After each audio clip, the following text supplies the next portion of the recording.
여러분 안녕하십니까? 말씀으로 하루를 여는 천수답의 새벽 묵상입니다. 오늘부터 고린도전서를 묵상합니다. 고린도전서 1장 교회 안의 파벌주의. 고린도전서는 바울이 3차 전도 여행 기간 중에 에베소에서 대략 57년경에 기록한 편지로 알려져 있습니다. 헬라 본토와 펠로폰네소스를 연결하는 중요한 교통과 상업의 요충지에 위치하면서 아시아와 유럽의 상품들이 거래되는 거대한 시장이었죠. 항구의 특징을 가진 고린도는 한편으로는 환락과 부패의 도시이기도 했습니다.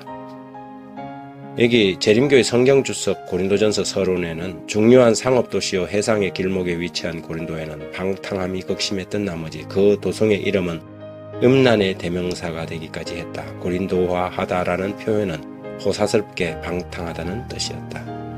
교회가 방탕하고 타락해가는 여러 가지 징후들 가운데 하나는 교회 안에 파벌주의가 생겨나는 것입니다. 고린도 교회가 그랬지요.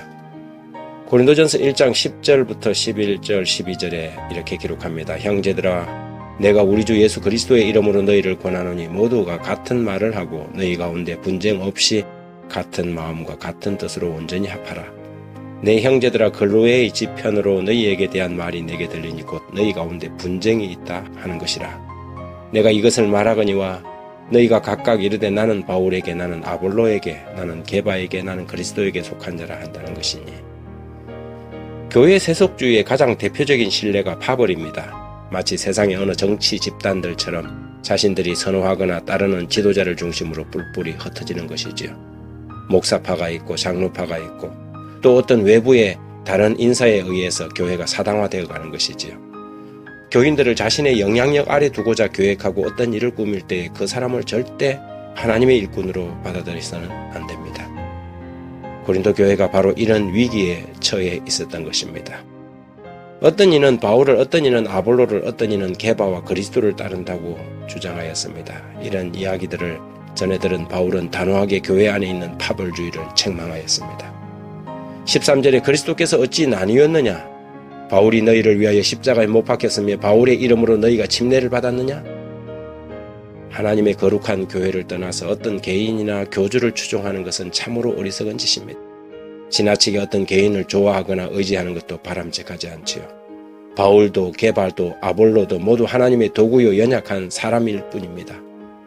그런 종들을 너무 지나치게 선호하고 의지하는 것은 당사자나 추종자 모두에게 불행한 일이 됩니다.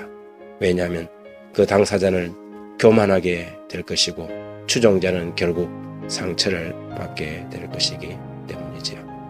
고린도 교회가 이런 분열의 징조를 보이자 아볼로는 신속히 고린도를 떠났습니다. 자신에게 쏠리는 백성들의 시선을 피하려고 고린도를 떠나간 것이지요.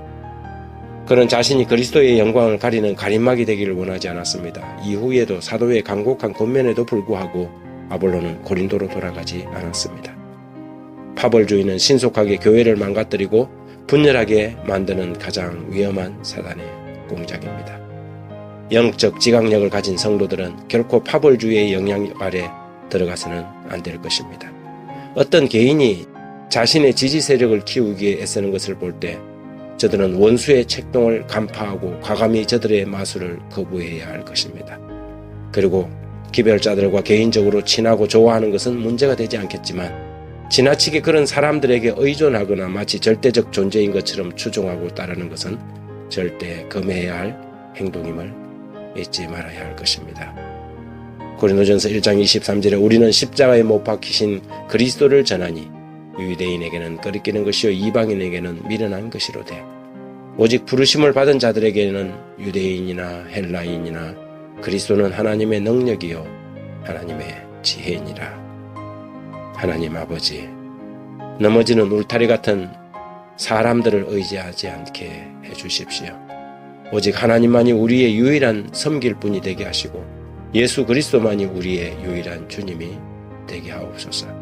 교회 안에 고린도의 부패한 죄악이 들어오지 않도록 깨어서 영적 지각력을 지켜나가게 하시고 주의 은혜로 말미암아 우리를 성도로 부르신 거룩하신 뜻이 온전히 이루어지게 하옵소서. 예수님의 이름으로 기도합니다. 아멘.